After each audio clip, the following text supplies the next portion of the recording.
These days, every city is facing the same issues. Limited resources, aging infrastructure, increased regulatory demand.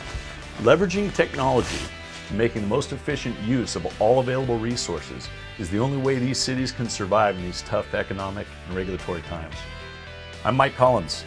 Join me while we take a brief look at how one city has become the nation's leader in computerized maintenance and asset management today.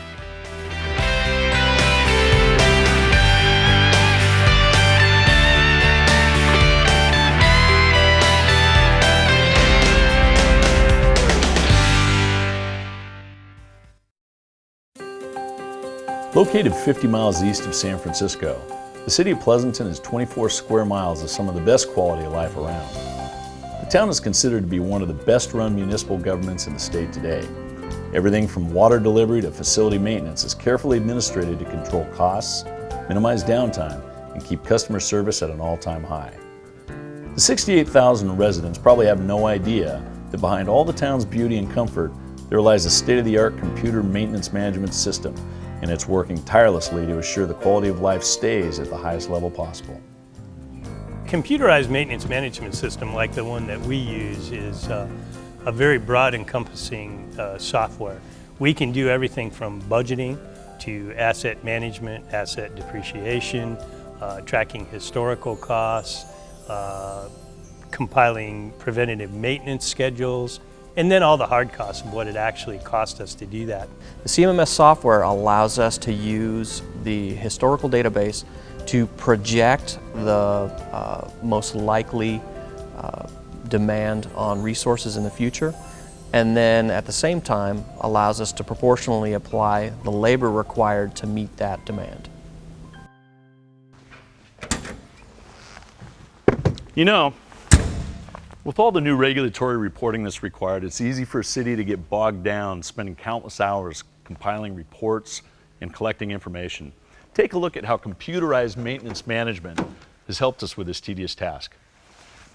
Well, the best example I can think of that all of us are dealing with, no matter where you are in the country, is the EPA or your local rules for either CMOM or sanitary sewer management plans, and all the new requirements to manage your sewer in the proper way. And then you're now required to do an annual report on that. If you're not ready and efficient to do that, it's going to be very difficult for you to do. We saw that coming, and this integration really helps us do that. Our system's fully integrated. If we send our TV truck out, we can click on a sewer pipe. We know that we've TV'd that asset, it tracks it in our system. We can attach our TV work right to our CMMS system. So when I bring that up, I can click on it and I can watch the TV work right there on the screen. It's fully integrated. When I go to do that SSMP report at the end of the year and I have to tell them how many miles I've flushed or how many feet I've flushed and how much I've TV'd, it's all automated. I can bring that report up and I can do it very easily. It's one of the most burdensome regulations on municipalities right now, and this really makes it much easier for us to do. There's a fine art to managing a large infrastructure, and it's all in the planning. The CMMS software gives the city the ability to plan in a very unique and distinctly different way. Most maintenance management systems only have a work order in it. And I've worked for other agencies where you go into a room in the morning, everybody's standing around, and I remember I used to ask them, "What are you waiting for?" And they all said, "Well, we're waiting for our work order." Nobody was going to do any work until they got a work order. We don't base our system strictly on work orders. We do it on work planning. So we have created a work plan of what assets we want to work on and how much time we want to spend on them. And then we track throughout the year how close we come to that plan. It is kind of a roadmap to what we plan on doing that year. Obviously, we always have the reactive stuff that we have to take care of, but we are going to be inherently more efficient if we have a work plan, because as soon as we're done with the reactive, we're going to go right back to the preventative, and we're going to get more done by having an efficient plan. So our system has the work plan built into it. And then, as I mentioned before, every day we track what every person does, and we can gauge how well we're doing on that work plan. And it's not the stick theory, it's the carrot theory. You'll actually find that your people are excited about what they accomplish and they become involved in accomplishing even more.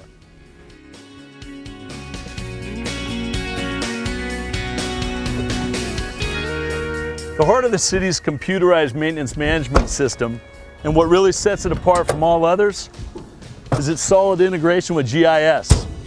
A graphical information system is more than just maps, and by leveraging that technology, you can quickly see the power of CMMS.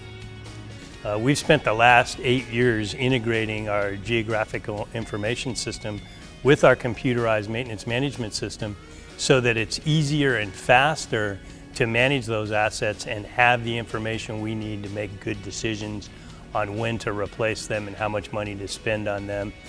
Preventative maintenance is much cheaper than reactive maintenance because you're not doing it in the middle of the night. It's one of the most powerful tools also from a customer service standpoint because we can get the information that we need much quicker and make the repair or the preventative maintenance happen much faster. If we click on the water layer, we have information on the pipes, what size pipes they are, what the pipe is made out of, what the segment or node length is, so we know the length of pipe we're working on. We have all the valve information. We have all the pressure reducing station information. We have all the fire hydrants. We have all the blow-offs. So all the assets, even including pump stations that we need to track maintenance on and costs on in a layer is there.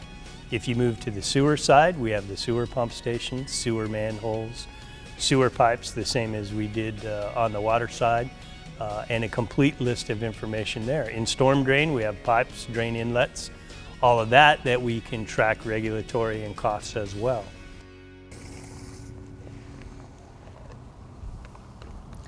One of the big benefits of all this integration is a marked increase in customer service and a much faster response time to resident concerns.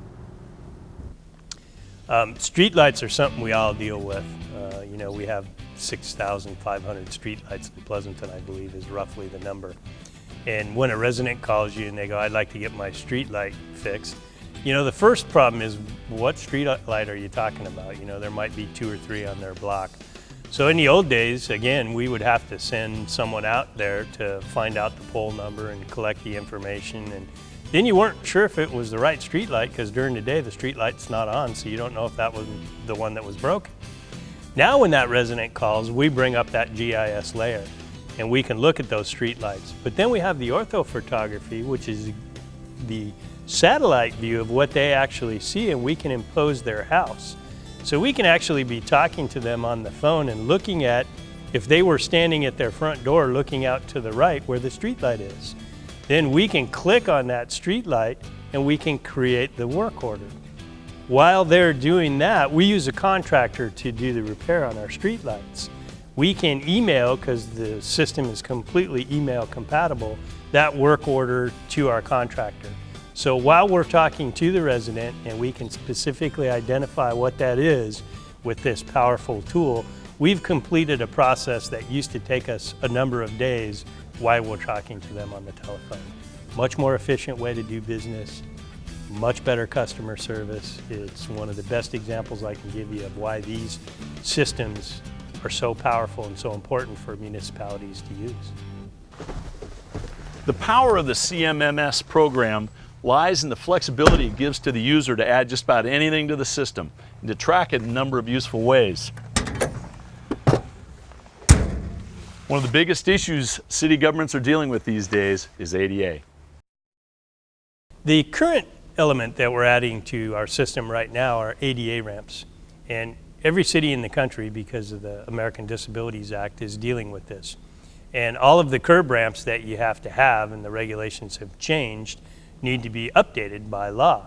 So we have surveyed all of our ADA ramps and put a GIS layer on our system that is now integrated with our computerized maintenance management system.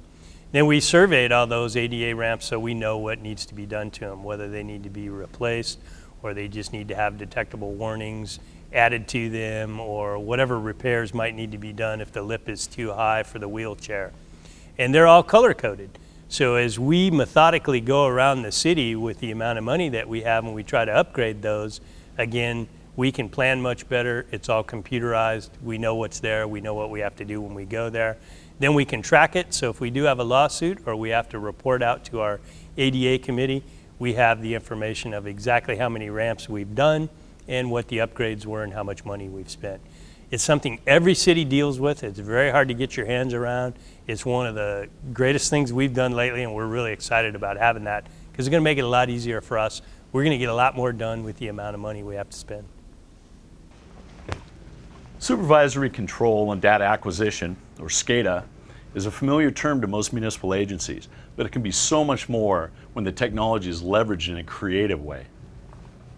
In a water treatment plant, you're really lucky because everything's right there. You know, you walk out the door and you might have a few acres of treatment process and, you know, all the monitors that you need, and you even have a SCADA system there. And when it alarms, you can walk right out to whatever you have to and change it.